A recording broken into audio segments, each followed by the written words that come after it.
ইমাম আর মুসল্লি মিল্লা আমরা একমত হয়ে গেলাম যে আচ্ছা সাজবো, ঠিক আছে।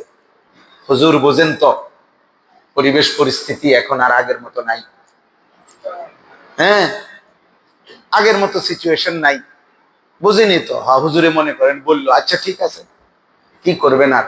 তো মোটামুটি আমি ইমামে আর মুসল্লি জন কি হয়ে গেছে, মিল্লা গেছে। তাইলে হাসরের ময়দান ক্লিয়ার নাকি? হাসরের ময়দানে আর তেমন কোনো সমস্যা হবে না, কারণ ইমাম সাহেবকে তো আমি একটা বুঝাইছি। যখনই সুযোগ পাইছি 200 টাকা 500 টাকা ইমাম সাহেবরে দিছি। ইমাম সাহেব তো মাথা লাগলো, দেখলাম এখন পেড়ে গা। তো এই জন্য ইমামে আর মুসল্লি, পীর আর মুরিদ একজোট হয়ে গেলে হইতো না, বরং উভয়কেই মহান আল্লাহ তাআলার মুখোমুখি হইতে হবে। অকুল্লুহুম আতিহি ইয়াউমাল কিয়ামাতি ফারদা, আলাদা আলাদা পৃথক পৃথক প্রত্যেককেই আল্লাহ তাআলার মুখোমুখি হয়ে হিসাব দিতে হবে।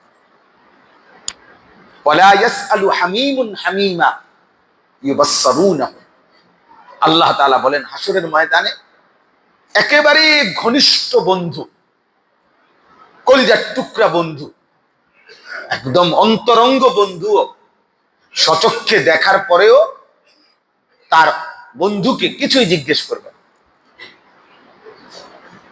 কিছুই বলবে না। ওয়ালা ইয়াসআলু, কিছুই বলবে না, বরং প্রত্যেক পাপী জাহান্নামের ভয়ে, আগুনের ভয়ে সে আল্লাহ তাআলাকে বলবে, আল্লাহ আজ এই হাসরের ময়দানে আমার সমস্ত সন্তানদেরকে জাহান্নামে দিয়ে দেন, আমারে বাঁচায়। আমার স্ত্রীকে জাহান্নামে দিয়ে দেন, আমারে বাঁচায়। আমার ভাই বোনদেরকে জাহান্নামে দিয়ে দেন, আমারে বাঁচায় দেন। আমার পাড়া, আমার মহল্লাবাসী, আমার গ্রামবাসীকে, যাদের কাছে আমি বেড়ে উঠছি, লালিত পালিত হয়েছি, তাদের সকলকে জাহান্নামে দিয়ে দেন, আমারে বাঁচায় দেন। এমনকি আল্লাহ প্রয়োজনে এই হাসরের ময়দানে এই জমিনের যত মানুষ আজ দাঁড়িয়ে আছে তাদের সকলকে জাহান্নামে দিয়ে দেন, সুম্মা ইউনজি, তবু আমারে বাঁচান। এইভাবে বলবে।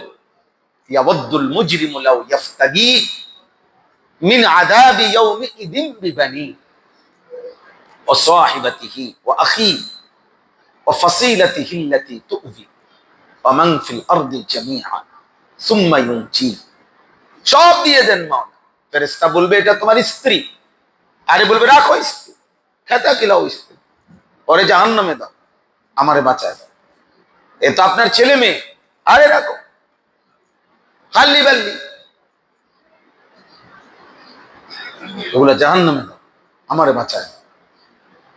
এইভাবে হাসরের ময়দানে প্রত্যেক পাপী, মুজরিম বলছে আল্লাহ, প্রত্যেক পাপী, আমি কিংবা আপনি, জাহান্নামের আযাব থেকে শুধু নিজেকে বাঁচাইতে চাই, শুধু নিজেকে। কাল্লা, সব কথার জবাবে আল্লাহ বলবেন কাল্লা, কখনো এটা হবেই না, না বান্দা। ওয়ালা তাজিরু ওয়াজিরাতুন বিজরা উখরা, কারো পাপের বোঝা আজ হাসরের ময়দানে অন্য কারো উপরে চাপানো হবে। তোমার বোঝা তুমিই বইতে হবে, তোমার বোঝা তুমিই বইতে হবে।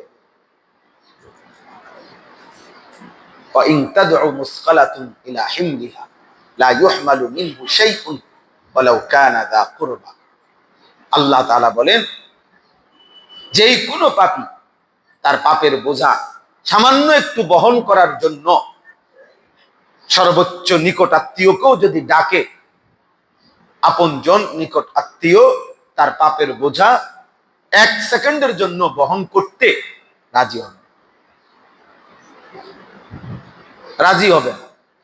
এই আখিরাত, কোরআনুল কারীমের মধ্যে আল্লাহ তাআলা বারবার অত্যন্ত হৃদয়স্পর্শী, অনেক বেশি চিত্তাকর্ষক, হৃদয়স্পর্শী করে আল্লাহ তাআলা আখিরাতকে তুলে ধরছে।